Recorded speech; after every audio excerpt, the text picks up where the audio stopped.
We were on the Prophet Ibrahim story that Allah sent this great messenger of Allah to this world, and from him the great messengers came, the great prophets came, like Prophet Muhammad or Prophet Jesus or Moses or Sulaiman, Dawood, Zakaria. They were the great prophets. They came from Prophet Ibrahim. And right now is a day, it's like season or this all the happening in Makkah and in the world today about the Muslim world. We are practicing his life. We are practicing his family in our lives today. And his family's life also in our everyday life for now. These all the rituals of the Hajj which we are practicing, they are the rituals done by Prophet Ibrahim and his family. So Prophet Ibrahim was a great prophet, and Prophet Muhammad was also mentioned that I follow the religion of my father Ibrahim. So Prophet Muhammad he did not bring a new religion, rather he was following the same religion of Prophet Ibrahim. Now what's happening in the Hajj? Before that I can go start with the background of Prophet Ibrahim. Where he come from, what place he was born, and to which people he was sent as a prophet, and how he migrated to the different places, to Jerusalem and also to Mecca. Prophet Ibrahim born in the oldest city known in the world today, which is called Babel, or in English they call Babylon. It is the oldest city known for the human being today, historically, from Babylon or Babel. The name Babel is mentioned in the Quran in Surah Al-Baqarah. It is a very old city, and where this is the city where the Prophet Ibrahim was born, thousands of years ago. And then he born in a time when people were worshipping idols. They make the idols and in the names of the stars, the sun and the moon and the stars. And they were worshipping those celestial bodies like sun, the moon, the stars, the planet. And they fabricated their names and they fabricated the idols on those names. And they used to worship them.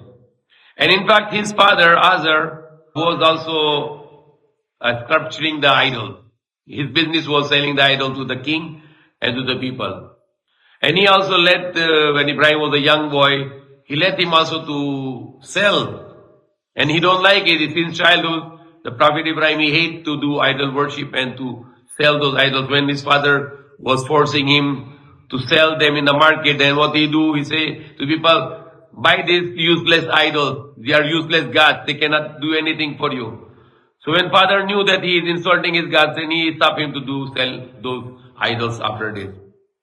And that is how he get rid of this selling of those idols. Now, one thing I will explain about his father Azar, which is mentioned the name in the Quran, that it was his father who grew up him or who take care of him, but not real father. Allah knows best about it. But that is some in the Ibn Kathir is said about the Azar was not the real father, but he was the uncle, the father's brother.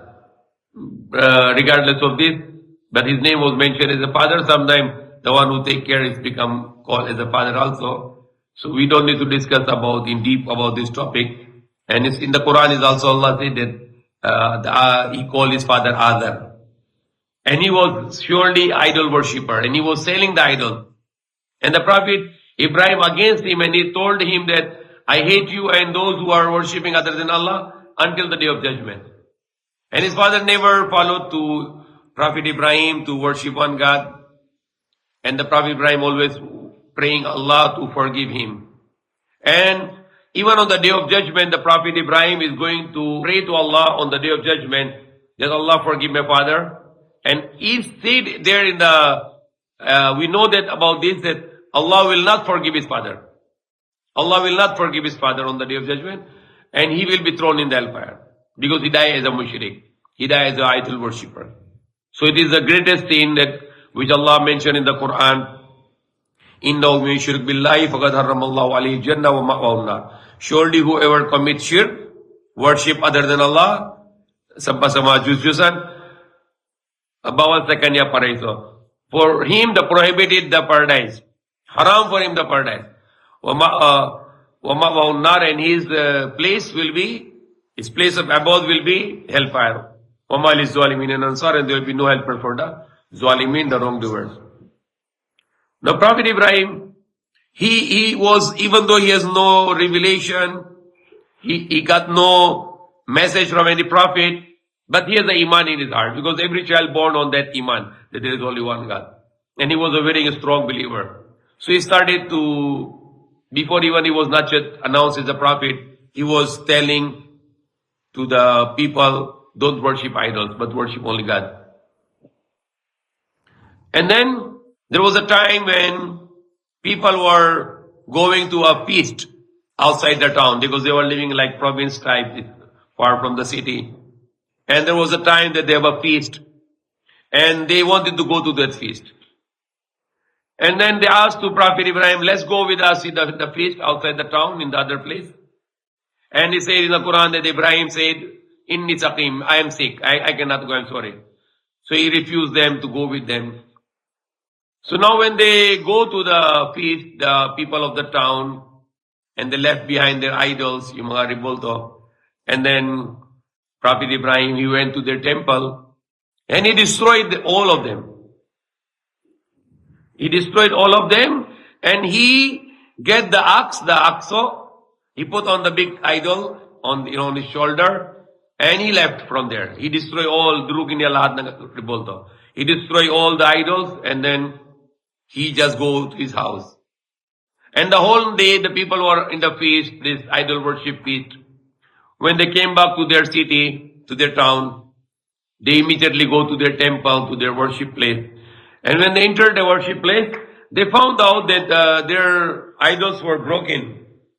Their idols were broken, and then they were very angry. And someone said that it must be done by Ibrahim, because he always speak bad about our idols. So if you want to take revenge for your God, then let's punish him. So now the people, they gather to, they catch to Prophet Ibrahim, and they brought him in front of the people, and they asked him, did you destroy this our gods? You destroy them? And then Prophet Ibrahim said, no, I'm not the one who did this. Maybe this big one, ask him. That's your big God. He has asked also. You ask him, maybe he destroyed your idols. And they said, he is not talking. He's not listening. Why should we ask him? He said, why you worship him? When you don't listen and when you don't answer, so why you worship these useless gods?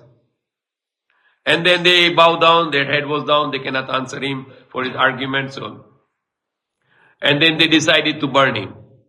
They also joined the king, the Nimrod, and they might make a big issue, and they wanted to burn him.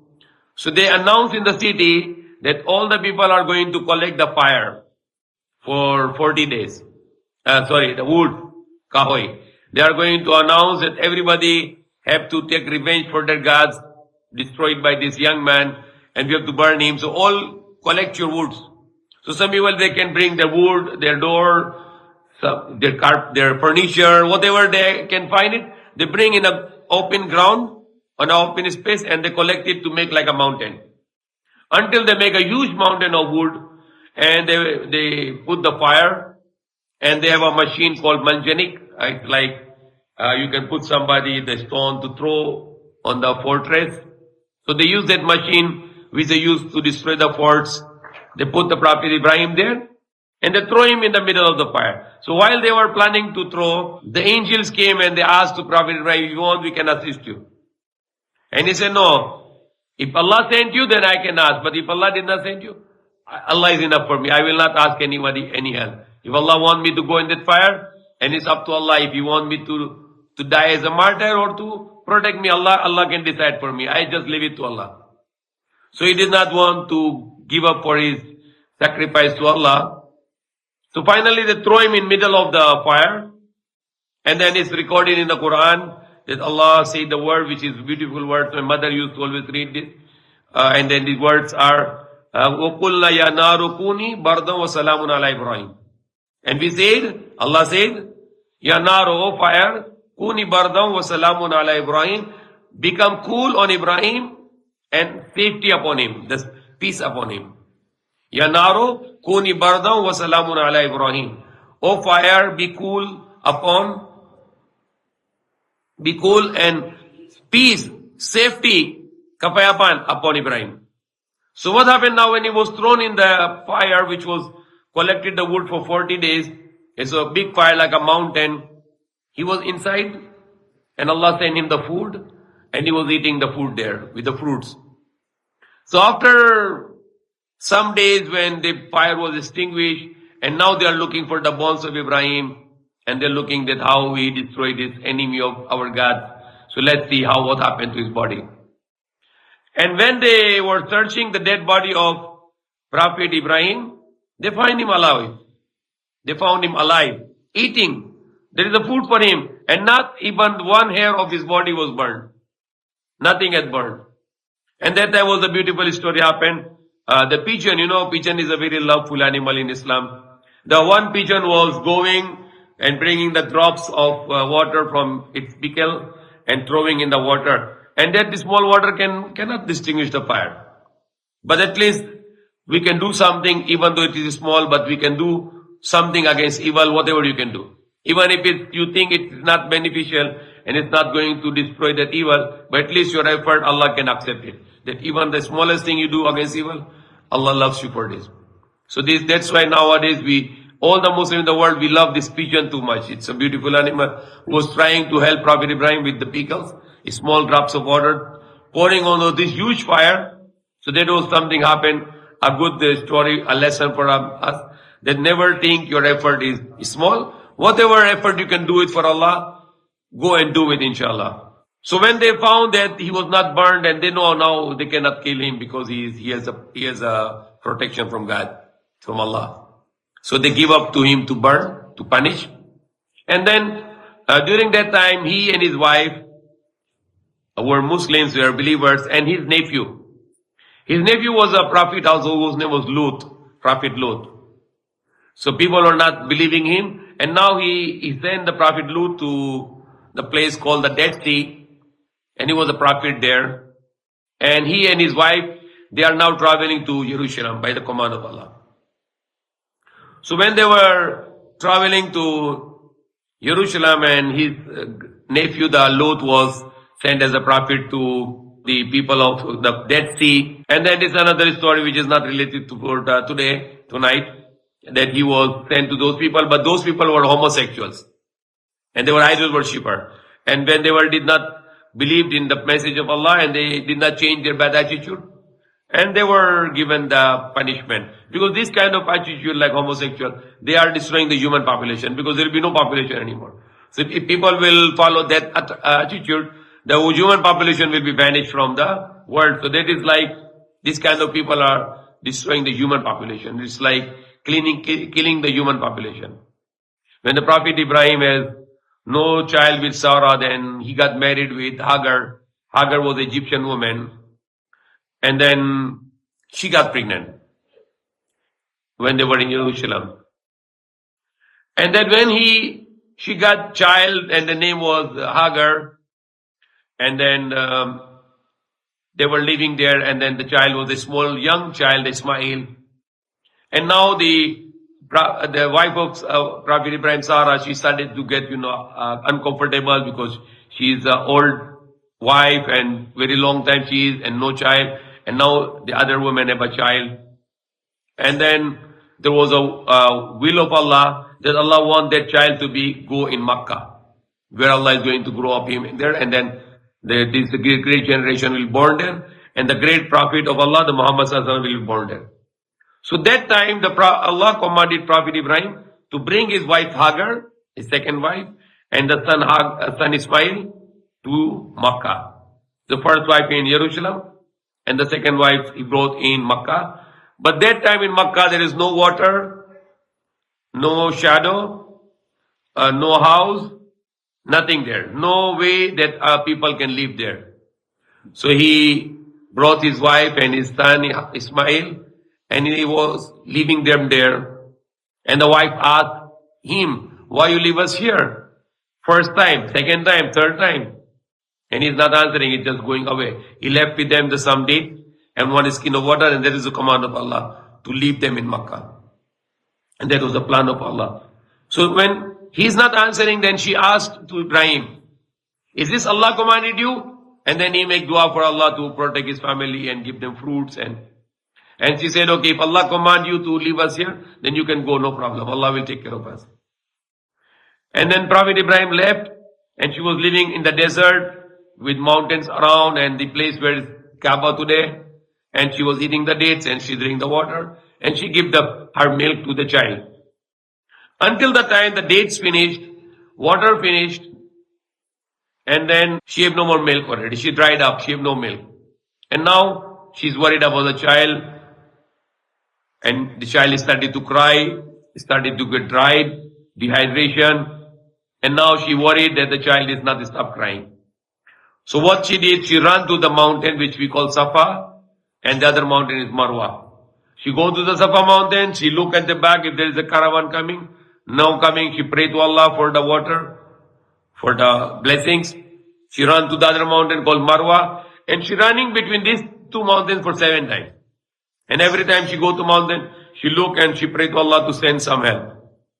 So she ran between these mountains for 7 times, but she cannot find anyone, and she keep on praying. When she finished the 7th time, she saw there is a water coming from the feet of Ismail. Why? Because Allah sent the angel. An angel hit the wing on onto this floor, and the water are coming out from the floor, from the soil. Because it is a command of Allah, that Allah want to bring out this water from this Makkah. This water is still available there. For thousands of years, more than maybe 5,000 years, the water is still coming out. And it is only water in whole city of Makkah, which is a desert city. And this water is not perishing. Every year, the millions of tons of water are being drink and wash the faces, hands, and carrying the millions of tons of water by the Muslims. But the water is not being finished because it's a miraculous water. And this water is very special. It is antibacterial. It has some nutrition, some vitamins and minerals, highest level of minerals and nutritious water, a blessed water, and it can cure lots of diseases. So that is a blessing came from Allah, that when angel hit the wing on the floor, near to the feet of Ismail, and the water was started to come. So she was on the 7th round between Safa and Marwa on the mountain. She saw the water, she ran towards the baby, and then she started to make a dam. She afraid that water might go away and she have no water. And the Prophet said if she was not making the dam on this water, and that water was supposed to go all around the world. And she started to call in her language, Zamzam, in probably Hebrew language, because Ismail was later learned Arabic with the tribe from Yaman, the Bani Jurham. So she said, Zamzam, stop. And that's why we call this word Mai Zamzam or water of Zamzam. Or we call in Urdu Ab Zamzam. So Ab means water, Ma means water. In English we water, like in Tagalog we call tubig. So this water was called Zamzam because of the wife of Ibrahim, Hagar, or Hajra. She said, Zamzam, stop. Because she afraid that water might go away. Now she have a dam. When she drink water, she get healthy. She get nutrition. No need for any food. Her body was not getting lost and she started to get milk. And usually in the desert there is a water, the birds are flying on the top of it. Because the birds will find the water and they come and they started to go around the water. So when there was a bird and there is a tribe coming from Yemen, they call the Bani Juram, the first Arab tribe, which is a real Arab people. When they saw there is a bird flying, so they know there is water. So they come here and they asked to the wife of Ibrahim, can we make our camps here? We want to live here. And she's very happy because she need the people to grow her son. So her son can be socialized. She can learn the language and to get the culture and to get some knowledge. Because you cannot learn also without people also. And she have a good idea that if she will allow this tribe to live here, then the son will get the good social life. So she agreed. She said to their tribal leader, I allow you to camp here and I'll allow you to use this water, but you have no right upon this water. It belongs to us, to our family. That's our well. And that's our water, but you can use it as long as we allow you to use. And they agreed, because in the desert, the greatest treasure is the water. Water is the most important thing in the desert. Because without water, you can die. So now they started to live here, and that Allah make the way for family of Ibrahim, that now they have people. And she have a camp herself and her son, and the son was growing big with them, and he started to learn language, Arabic, and started to have knowledge and to get socialized. And the Prophet Ibrahim is always coming from Jerusalem because his wife was there, and there was a time an angel came, because the Prophet Ibrahim, every day his habit, he don't eat alone. He look for the guest, he bring home, and he eat with them. So one day the Prophet Ibrahim, he found the 3 young men, and he invited them, okay, let's go, come eat with me. And he slaughter one cow, the male cow, and then he let his wife to cook. And then when he put the food in front of them, these 3 guests were not eating at all. And they are stranger, and they fear why they are not eating. Maybe they fear because maybe they thought the guests are angry, or maybe these guests have some other intention. Whatsoever, they are traveler, and why they are not eating. And the angel said, we are the messengers of Allah, we are the angel. We are not human, we come in human shape, and we are going to destroy the people of Lot, who are homosexual and idol worshipper. And then the Prophet Ibrahim, he tried to say, don't maybe give them time. They say, no, that's the decision of Allah. It can't change anymore. And now the angel was giving the news to Sarah that she is going to get pregnant now. And she's old woman, 90 years above maybe. And with all white hair, and the Prophet Ibrahim is very, very old man, 100 plus probably. And she said, how she can have a son? She's old woman, she's barren. She have a problem who cannot give birth, but Allah can do this. And she started to, with the shock, she started to mite her face, not with violently, just for the happiness.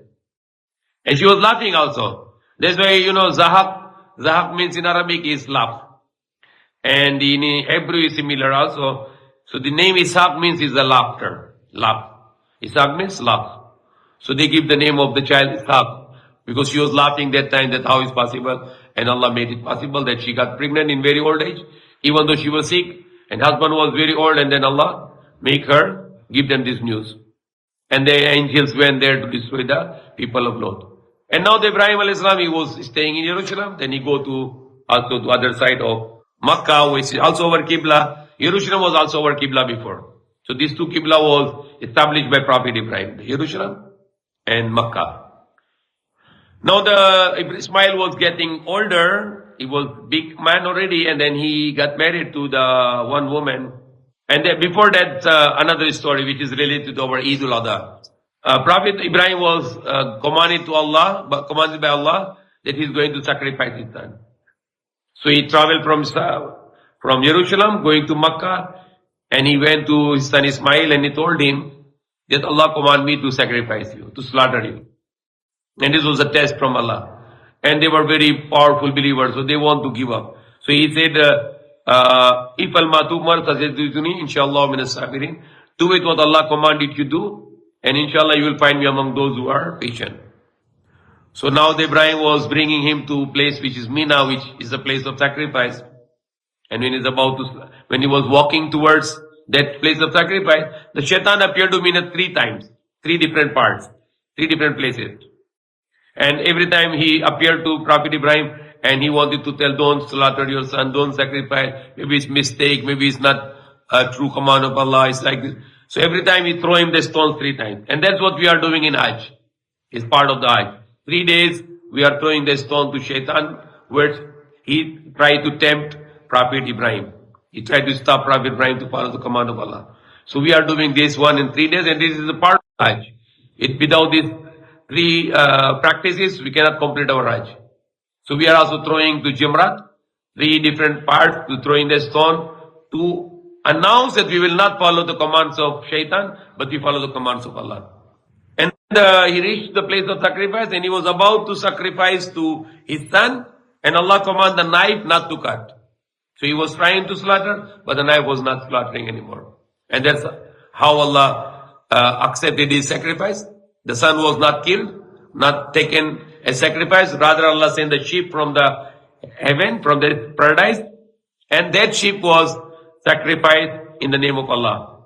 And that becomes the Eid for all of us. Until now, the believers are always sacrificing animals on the Eid, and we can bring out our money for the sake of Allah, to show to Allah that we don't love money, but we love you, Allah. So we spend our money to sacrifice those animals, and we enjoy us and our families, our friends and relatives and neighbors, and most especially the poor community, the Muslim and non-Muslim poor community. We share our meat with them for the sake of Allah. So that's next to the Hajj on the 10th of Zulhijjah.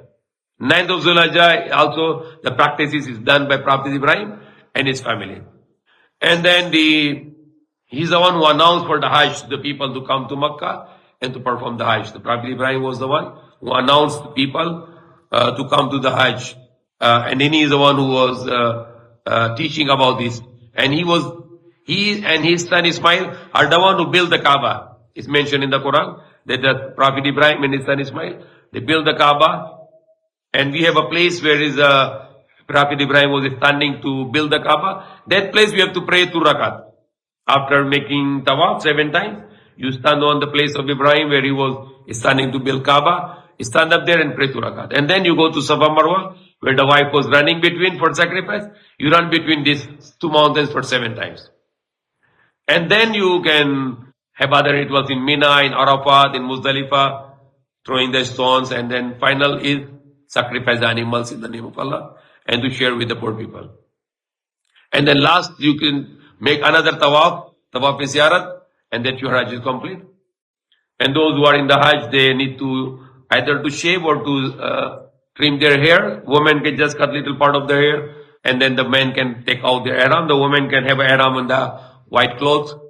So these are the rituals which is we follow the Prophet Ibrahim. So our religion is not a new religion, but our religion is the religion of Abraham. We follow his religion, which is the religion of Allah. And Allah only sent the one religion to the world, which is submit to the commands of Allah. The Islam means the submission to the commands of Allah. Now Prophet Ibrahim, there is a beautiful story that when he used to come to his son Ismail from Jerusalem to Makkah, which is thousands of kilometers, more than 1,000 kilometers maybe. Then one day he came to his house and the wife opened the door and he asked, where is your husband? And she started to complain. She said, oh, my husband is going to look for our food with a very bad face. And then he said, how is your living? Then she said, oh, we have a very miserable life. He said, what do you eat? He said, oh, we just eat the meat and we drink the water, the Zamzam. And it's very hard life. And now, Prophet Ibrahim was understand that his son is not a good wife, who is a complaining wife, ungrateful wife. So he said to his wife of his son, that when your husband comes, she don't know that's the father of the husband. She is not aware of this. So Prophet Ibrahim told to wife of his son, when your husband come, give my salam to him and tell him to change the door sill. Change your door sill. Door is for the protection. So this wife is not a protecting wife. She's not a good wife. Get her out. Now, he left, and then when Prophet Ismail came, and then he said, the wife said, there is an old man came, he greeted you, and he's asking our food and like this, and I said, we have a hard life. And the husband went out to looking for hunting the animal for the family, and she's talking backbiting and talking bad about the husband to the person. She even don't know there's a father-in-law. And then she told him that this old man said to you, change your door sill. Now the Prophet Ismail said, this person was my father. He greeted me and he's telling me that you should get out now. I don't need to keep you anymore. So he divorced that wife. And after that he made another woman to marry. And then after some time Prophet Ibrahim came and he knocked the door, and that wife was a very good wife. And Prophet Ibrahim asked, Assalamu alaikum. He said, wa alaikum salam. And he said, where is your husband? He said, my husband is working hard. He's looking for our food, hunting the animal. He said to her, how is your life? He said, Alhamdulillah, we have a very good life. Say, what is your food? She said, we eat the hunting animal, the meat, and we drink this beautiful Zamzam. So we have a very good life. And the Prophet said, only the Makkah, only meat and Zamzam water is enough for you because of the blessing. That water can sufficient for your carbohydrates and other needs. You will be very healthy with meat and water in Makkah. Only in Makkah, not in the other part of the world. And now, he gave the very good words to her. He said, when your husband come, give my salam to him and tell him that strengthen your door sill. That your door sill is good, so keep strengthen it. So when he left, the Ibrahim and then Prophet Ismail came home and the wife said that there is one good looking old man came and he makes salam to you. And he said that you must keep strengthen your door sill. So the Prophet Ismail said that he was my father and he greeted me and he told me that I should keep you. And from that woman, after many generations, the Prophet Muhammad was born. So that is a very good sign that when the choosing the wife is or husband should be religious person, a good person, good character person. So you will have a good children also. Like there is one scholar named Ibrahim bin Odam. He's a great scholar. And then one man came to him and he said that his child is 1 year old and he's asking him how to grow up him. And he said, you came very late. He said, what late? He's only 1 year old. So why is late? He said, no, you should come to me when you were finding his mother. When you were getting married, then there's the time you asked me to whom you married. Then I can tell you that you married this kind of woman who can give you the child and grow you child with Islamic way. So the wives should be Islamic, then your children will be following the Islam also. The mothers, the children follow, and mothers teach the Islam to their children. Allah said, whoever choose a religion other than Islam, He will not accept it from him and he will be among the losers on the Day of Judgment. So Islam means submission to the commands of Allah, and if you get any other religion other than this, then Allah will not accept it from you. And you will be loser in the next life. May Allah guide us. Fasting is very important for now. We need to fast these days. These are the days of Hajj. Day after tomorrow means on Tuesday, means 2 days from now will be the day of the Hajj. If you cannot fast for these 3 more days now, that you can do fast. It is Sunnah. Tomorrow, Sunday, then Monday and then Tuesday. If you cannot make these 3 days, at least on Tuesday, which is the day of the Hajj, everybody must fast. It is the greatest fast after Ramadan. Like the one of the great fast is Ashura, then tomorrow. So there is also the great fast today, these last 3 days, especially on Tuesday, the 9th of Dhul-Hijjah, or which will be 27th of June. And the 28th will be our Eid al-Adha.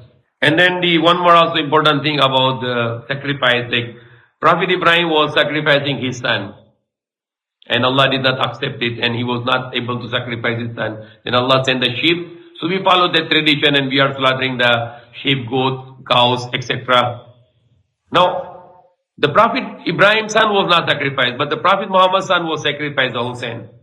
So what we should do on the time when he was sacrificed, Ashura? So we do the fasting, because they were 3 days fasting, they were not eating, drinking. So we follow the sacrifice of the Prophet Muhammad. We also fast. Like the same way when Hagar was running between the mountain, then Allah liked it and He wants us to run between the mountain. So we already know that Ashura was the day when the Prophet's family was sacrificed by Yazid and his army. And they were on fasting, so we are copying them, imitating them to fasting on that day. They were fasting for 3 days. 8th, 9th and 10th of Muharram, the last day Ashura when they were all martyred.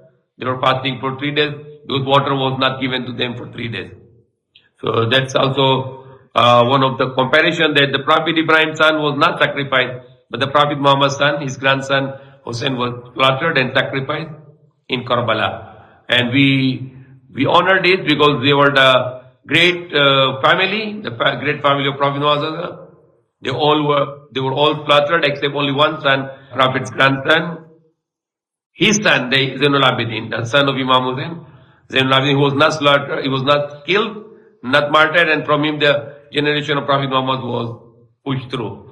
And all the women were imprisoned by Yazid, and then later they were free. And then Allah punished this Yazid, and the other criminals were also punished by Allah. Like Ibn Ziyad and Shimar, etc. So that's the next month for us to discuss this great story of the family of the Prophet Muhammad Sallallahu. When they give sacrifice for Islam, they never let Islam go down, but they give away their life.